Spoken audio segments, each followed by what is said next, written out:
Did you know you can win a PODSplay pop-up pod?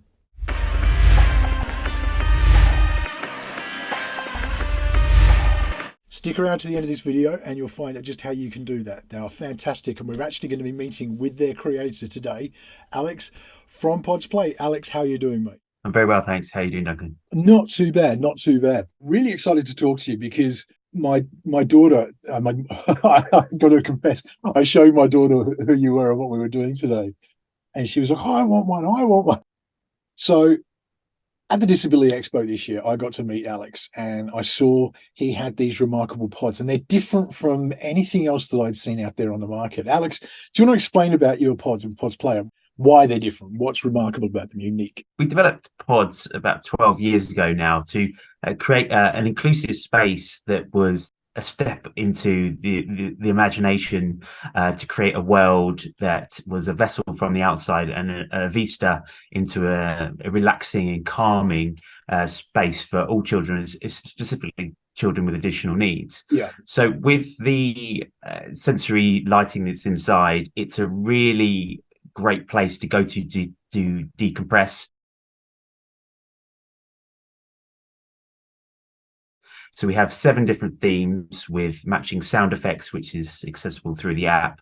So it's a place that children can call their own in times of anxiety, meltdown, just a place to shut themselves off from the rest of the world and just decompress, really.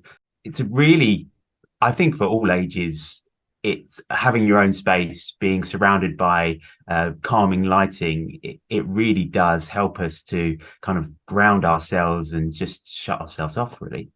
This is the thing, it's decompression space, isn't it? It's a place where, especially with school's such a high intensity. I mean, the last episode we had, I was talking with the guys from Awesome Archie, and they were talking about the fact that school just wasn't suitable for Archie. It's the same for my daughter. Mainstream just wasn't the right thing.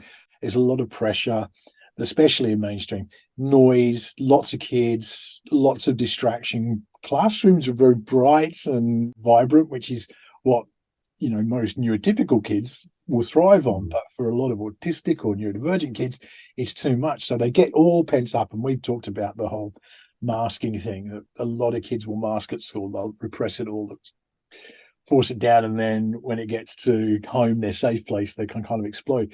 So having something like a pod is actually a really nice way to be able to go home and decompress in a space that feels safe. Is that kind of the inspiration behind it? Yeah, I mean, we have parents at home and families at home that use our pods for exactly that. But in schools, it's amazing when you put a creative screen up, it focuses attention, because distractions in the classroom, as well as audible, can be visual as well. So if you're creating that very quick creative space that someone can go to and just be by themselves with sensory lighting and the house lights down, it can be a really great place just to mellow out. All it takes is 5 to 10 minutes. Be back in the room and ready to kind of go and proceed the day.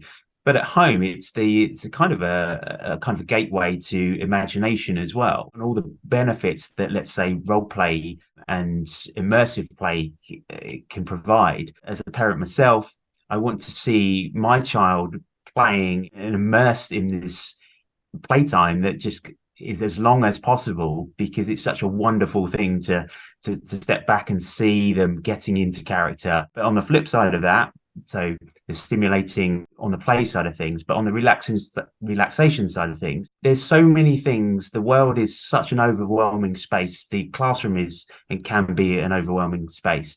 Having that's time and space to set aside that a child can call their own. It's a very familiar space. Like for pods, it's very portable as well. You can go for it to grandparents, take it with you. Our lightest version is only 4 kilos, so it can go on holiday with you. At times, the anxiety and meltdown, it can be that portable, what we call relaxation space on the road. What inspired you with this? Taking it back to, 12 years ago, what made you think this is something I want to do? Growing up with disability and Downs in the family, I kind of witnessed firsthand that there was nothing around, nothing available that was that looked cool. That was a calming space. There was things that looked quite clinical, and I used to ask my mum, to get the catalogs to see, what was out there. Always had a fascination in product design. Later on in life, I had a friend at school that's had autism. And I used to see that in times of meltdown, he used to go underneath the table and just create his own space. Again, there was just that recurring problem that hadn't been solved for me. I later then became a structured designer, and I designed a certain structure. And we were at an exhibition, and a few ladies exited the structure, and I overheard them saying it's like being in another world. And it just kind of clicked. And I thought, yeah, I mean, this particular structure that I had designed was the chill out space for delegates at a conference. Just putting the two together and then having that availability, and with pods flexibility, because we have interchangeable themes. So there's great longevity and play value in the product because they are interchangeable. You can mix up, change their world within a couple of minutes, coupled with the lighting and the themed audiobooks. So there's books of Professor Pod's going on the journey that he's based in that theme, and the sound effects, which we feel are really quite a calming space. So running water, birds, and animal noises. It just it's the perfect mix. What's the feedback been like? Obviously, you're speaking to people at shows. So what's been the feedback that people have had for you?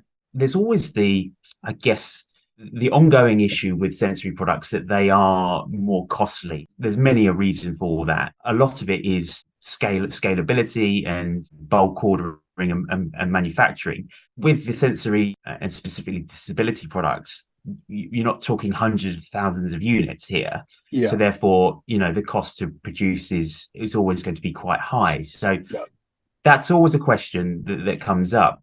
And that's why the majority of our customers for pods are schools, organizations, whereby they have slightly more budget. So the last 3-4 years, lockdown was a real catalyst to this, is actually we need to do something that's cost effective. So we launched the PODSpop, which does everything that the pods does. It's just a different design. So more suited to space. That was one issue, because the original pods were slightly larger because of the cavity wall of the regular pods. So it's a very soft and tactile, safe space, but you do need that additional larger room, should we say. Yeah. So the PODSpop, it solves those problems and brings it down. My dream is, if we can get into the PODSpop is a registered toy. If we can get into the toy market and bring the price down, my dream is this is going to be an affordable product for all. Ideally, we want this to be, a toy price for everyone. I'm so pleased you said that, because it's something that always lingers in my mind. It's something that obviously, as a parent to a neurodivergent, my daughter's autistic, and we're carers, we're on a low budget, and yet it's something I think that's a bugbear for so many parents. Hearing your explanation there really makes sense.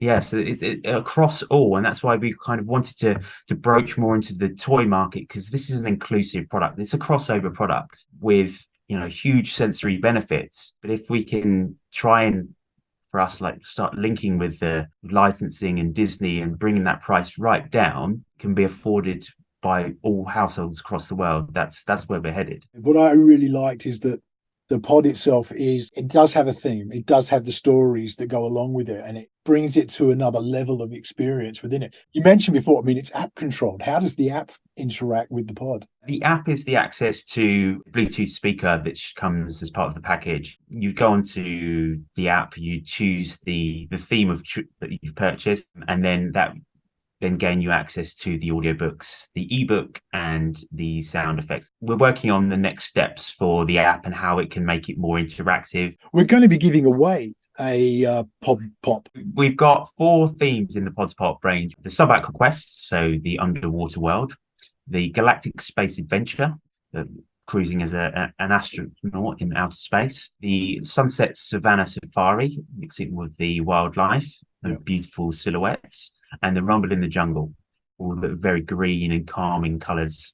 So all you have to do, if you want to win the PODSpop of your choice, is make sure you subscribe to this channel. Make sure you commented to say that you subscribed and that you've also followed PODSplay on Facebook. I will put the link in the description.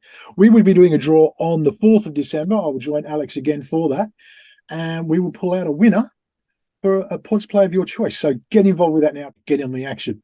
Alex, I want to thank you for joining me, man. And I think what you're doing is a really positive thing. And I want to see more of this kind of stuff where people are actually taking an interest in inclusivity properly. It's been great. Thanks so much for having me on. No worries. Thanks, guys, for joining us. Please do hit like, hit subscribe, ring the bell, all that junk. Always makes a difference. I'll see you again on the next episode. In the meantime, please do stay safe.